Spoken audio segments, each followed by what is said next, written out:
नमामि शमीशान निर्वाणरूपम् विभुं व्यापकं ब्रह्मवेदस्वरूपम् निजं निर्गुणं निर्विकल्पं निरीहम् चिदाकाशमाकाशवासं भजेऽहम्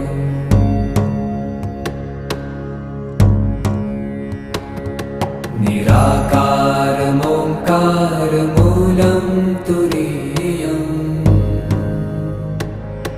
गिराज्ञानगोतीतमीशं गिरीशम्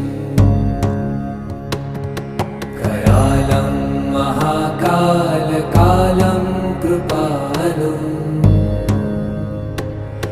गुणा। হরে কৃষ্ণ। তোমাদের সকলের ধারণা হচ্ছে বৈষ্ণবরা শিব পুজো করে না বা অন্য কোনো দেবতার পুজো করে না। ভুল ধারণা তোমাদের। বৈষ্ণবরাও শিব পুজো করে। শ্রীধাম, মায়াপুর, রাজাপুর জগন্নাথ মন্দিরে ওখানে ভগবান শিব আমাদের আছেন।